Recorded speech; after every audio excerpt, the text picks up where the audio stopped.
ॐ भूर्भुवः स्वः तत्सवितुर्वरेण्यं भर्गो देवस्य धीमहि धियो यो नः प्रचोदयात्।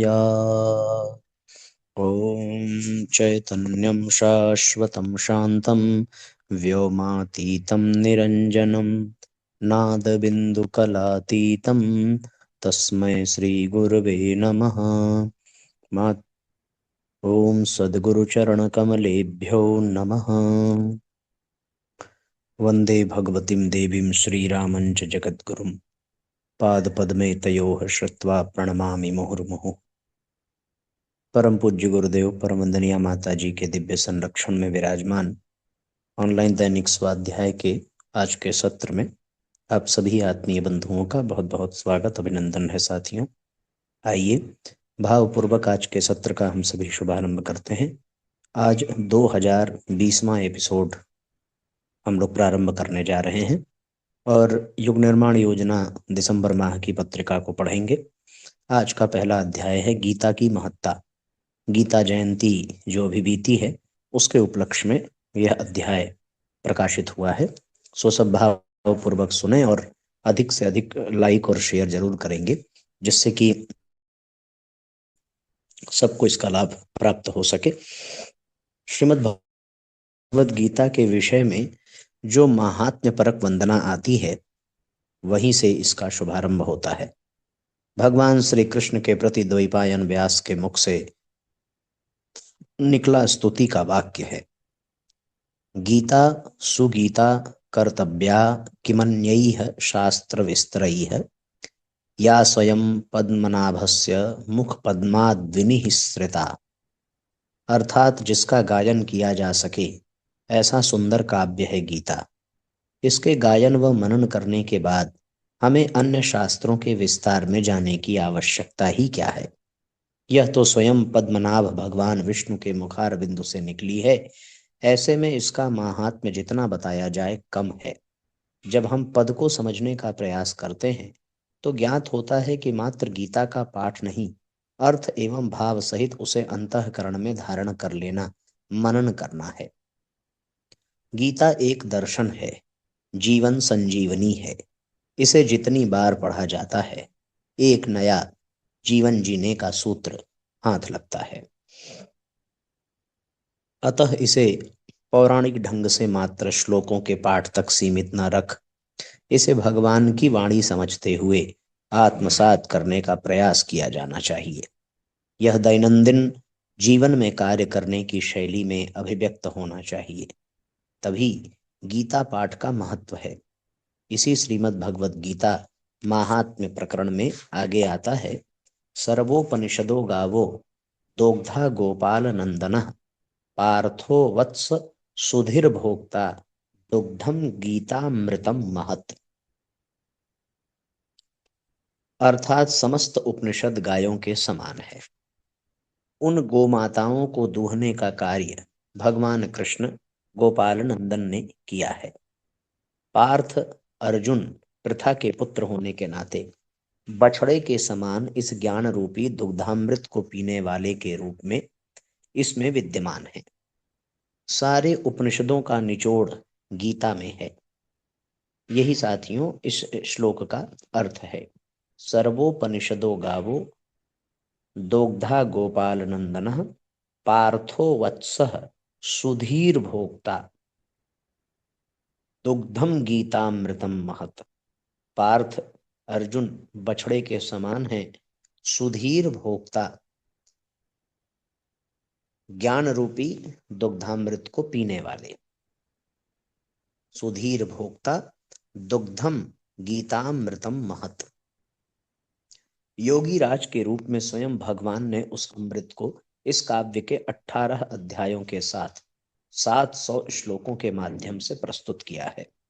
यही इस ग्रंथ के अति महत्वपूर्ण एवं वैशिष्ट्यपूर्ण स्थान का परिचायक है। अदालत में शपथ ली जाती है तो गीता की, इस कारण कि गीता को हिंदू धर्म का प्रतिनिधि ग्रंथ माना गया है।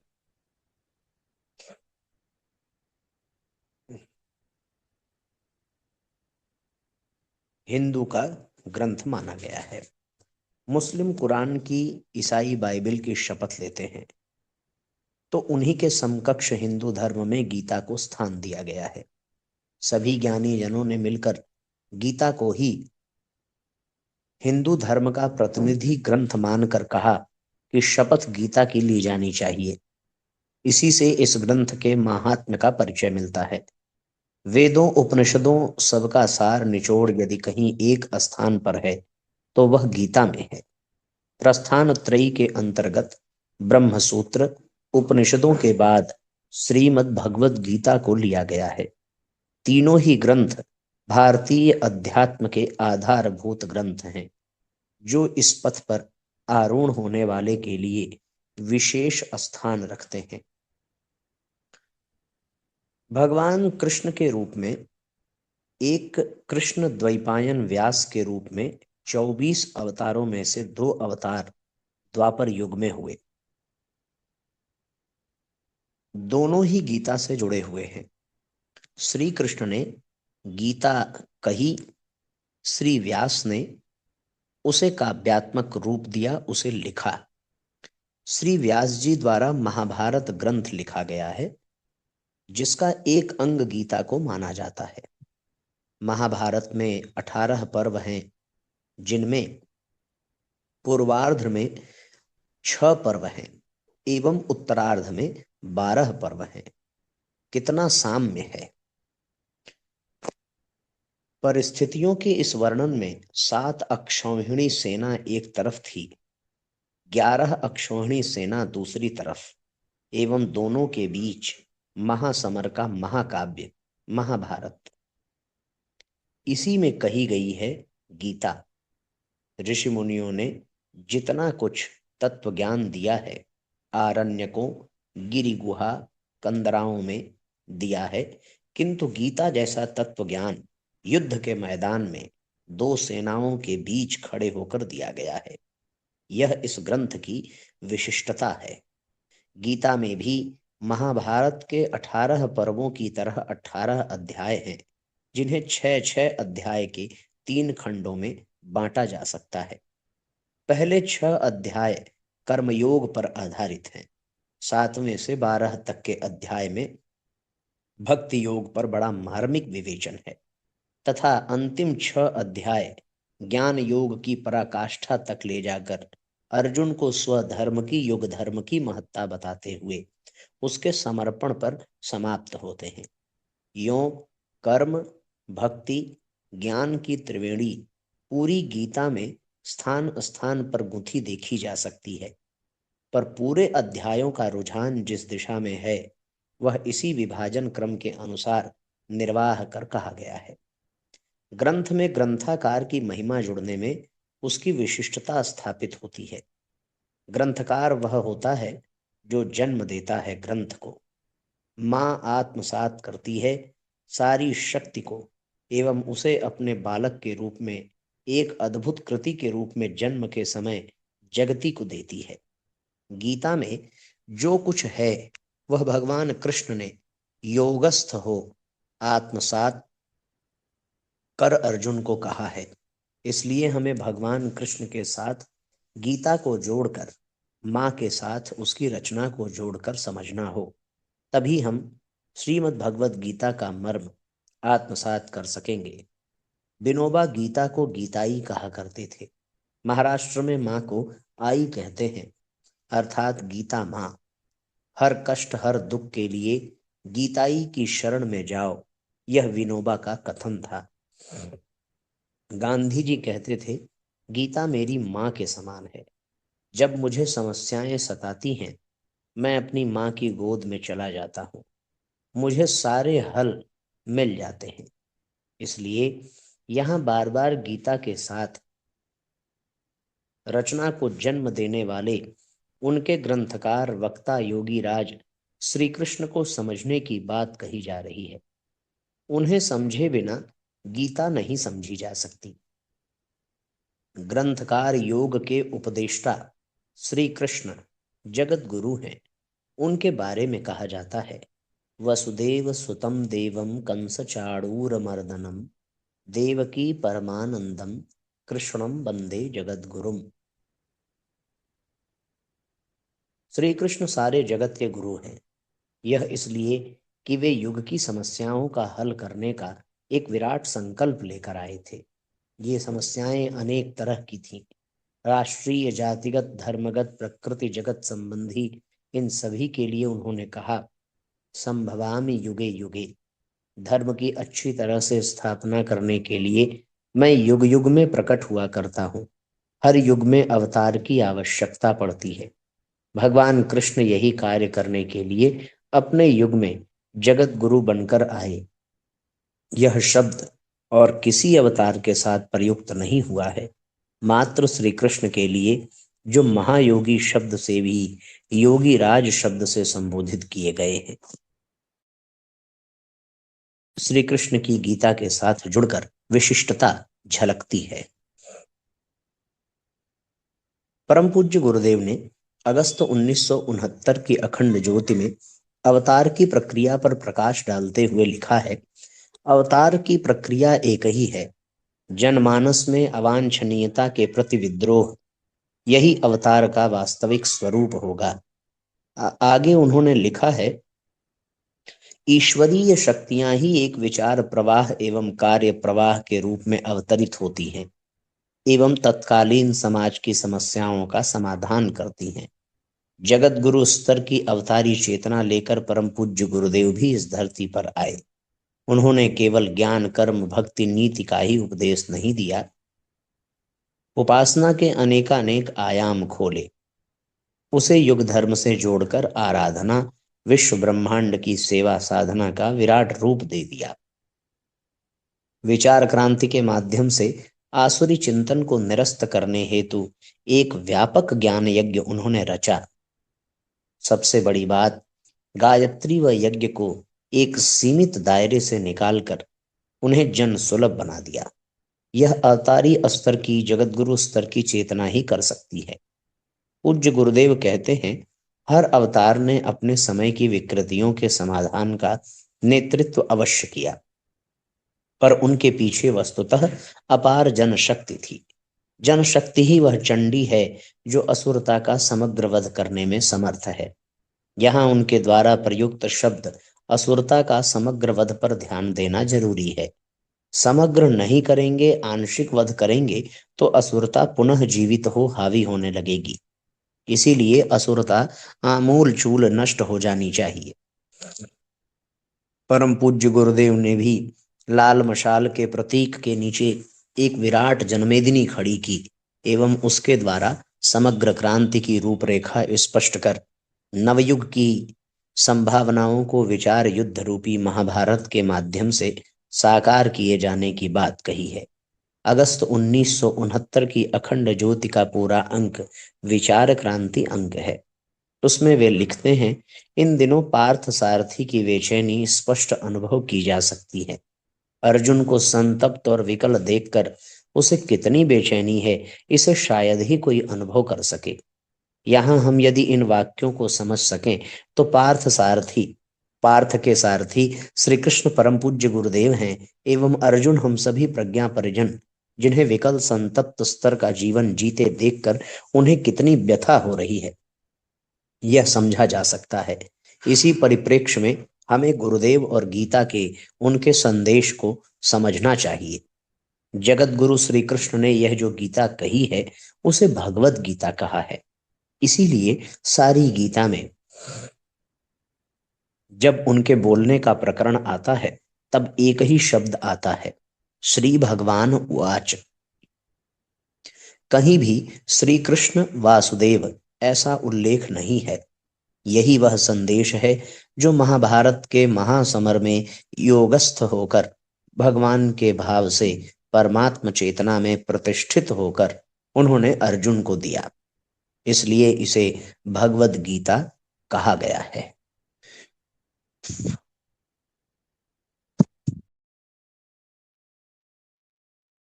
इस तरीके से साथियों,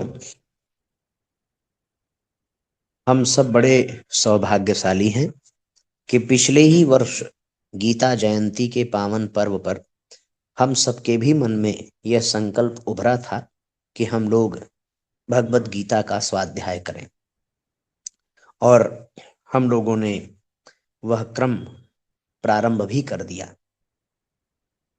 परिणाम स्वरूप हम लोग शुरुआत के 7 अध्याय हम लोगों ने पूर्ण कर लिए हैं। ये बड़ी महत्वपूर्ण बात है।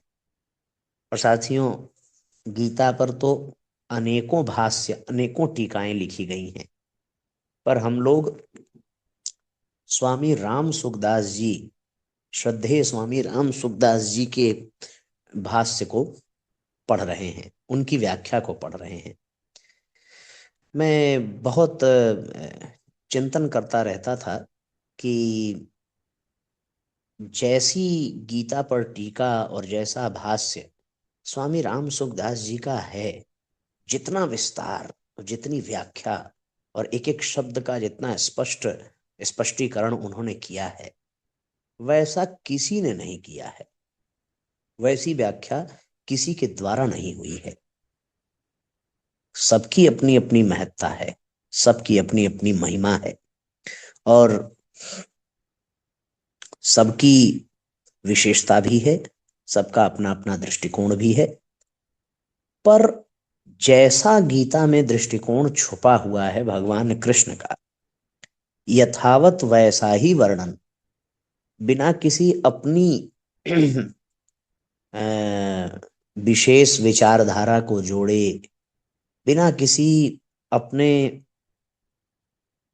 पूर्वाग्रह अथवा अपने व्यक्तिगत दृष्टिकोण को जोड़े, यथावत जिस भाव से भगवान ने कहा है और उसी भाव से स्पष्ट करते हुए उन्होंने गीता के विषय में लिखा है, जिसे हम लोग पढ़ रहे हैं। तो साथियों, गुरुदेव की ही कृपा से मुझे एक बात जानने को मिली उनके विषय में, स्वामी राम सुखदास जी के। बंगाल में एक बड़े सिद्ध संत हुए, मुझे नाम तो नहीं याद आता है। वो उनके पास एक विद्या की सिद्धि थी, और उस विद्या की सिद्धि से वो हर प्रश्न का जवाब दे देते थे। अच्छा, तो कुछ लोगों ने उनसे ऐसे ही पूछ लिया कि स्वामी राम सुखदास जी पूर्व जन्म में कौन थे। तो उन्होंने अपनी विद्या का प्रयोग किया, और कुछ देर बाद उन्होंने जो उत्तर दिया, वो उत्तर साथियों बिल्कुल अंतःकरण को झकझोर देने वाला था। और उन्होंने उत्तर दिया कि स्वामी राम सुखदास जी पूर्व जन्म में संजय थे। अब संजय कौन है? संजय वो हैं जिन्होंने पूरा महाभारत धृतराष्ट्र को बताया है। भगवान जब गीता का उपदेश दे रहे थे, तो उस उपदेश को एक तो अर्जुन ने सुना था और दूसरा संजय ने सुना था, और संजय ने सुन करके धृतराष्ट्र को सुनाया था।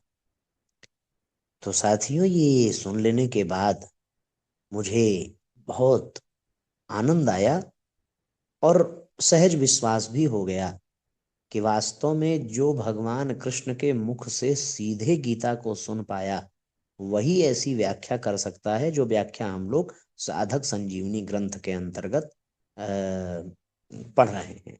तो या तो वह व्याख्या स्वयं अर्जुन ही कर सकते हैं, या फिर स्वयं संजय ही कर सकते हैं।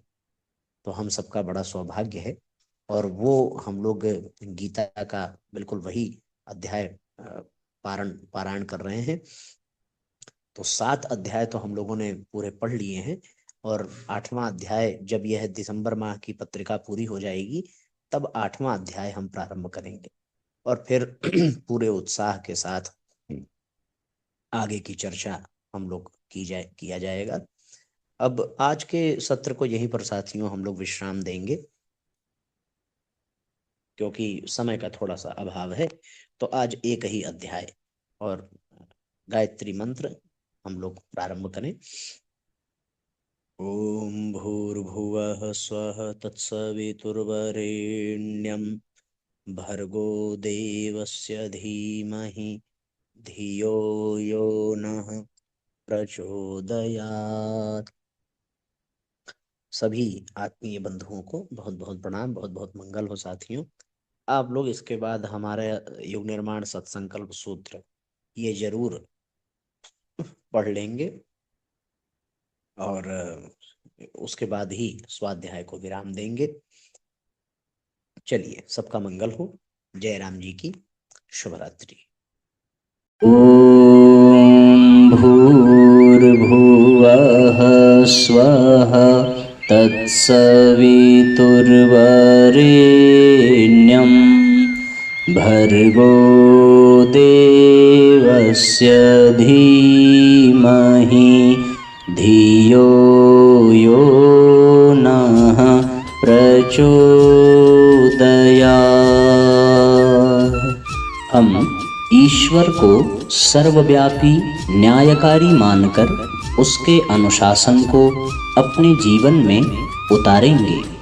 शरीर को भगवान का मंदिर समझकर आत्मसंयम और नियमितता द्वारा आरोग्य की रक्षा करेंगे। मन को कुविचारों और दुर्भावनाओं से बचाए रखने के लिए स्वाध्याय एवं सत्संग की व्यवस्था रखे रहेंगे। इंद्रिय संयम, अर्थ संयम, समय संयम और विचार संयम का सतत अभ्यास करेंगे। अपने आप को समाज का एक अभिन्न अंग मानेंगे और सबके हित में अपना हित समझेंगे। मर्यादाओं को पालेंगे, वर्जनाओं से बचेंगे, नागरिक कर्तव्यों का पालन करेंगे और समाजनिष्ठ बने रहेंगे। समझदारी, ईमानदारी, जिम्मेदारी और बहादुरी को जीवन का एक अविच्छिन्न अंग मानेंगे। चारों ओर मधुरता, स्वच्छता, सादगी एवं सज्जनता का वातावरण उत्पन्न करेंगे। अनीति से प्राप्त सफलता की अपेक्षा नीति पर चलते हुए असफलता को शिरोधार्य करेंगे। मनुष्य के मूल्यांकन की कसौटी उसकी सफलताओं, योग्यताओं एवं विभूतियों को नहीं, उसके सद्विचारों और सत्कर्मों को मानेंगे। दूसरों के साथ वह व्यवहार नहीं करेंगे जो हमें अपने लिए पसंद नहीं। नर नारी परस्पर पवित्र दृष्टि रखेंगे। संसार में सत्प्रवृत्तियों के पूर्ण प्रसार के लिए अपने समय, प्रभाव, ज्ञान, पुरुषार्थ एवं धन का एक अंश नियमित रूप से लगाते रहेंगे। परंपराओं की तुलना में विवेक को महत्व देंगे। सज्जनों को संगठित करने, अनीति से लोहा लेने और नवसृजन की गतिविधियों में पूरी रुचि लेंगे। राष्ट्रीय एकता एवं समता के प्रति निष्ठावान रहेंगे। जाति, लिंग, भाषा, प्रांत, संप्रदाय आदि के कारण परस्पर कोई भेदभाव न बरतेंगे। मनुष्य अपने भाग्य का निर्माता आप है। इस विश्वास के आधार पर हमारी मान्यता है कि हम उत्कृष्ट बनेंगे और दूसरों को श्रेष्ठ बनाएंगे तो युग अवश्य बदलेगा। हम बदलेंगे, युग बदलेगा। हम सुधरेंगे, युग सुधरेगा। इस तथ्य पर हमारा परिपूर्ण विश्वास है।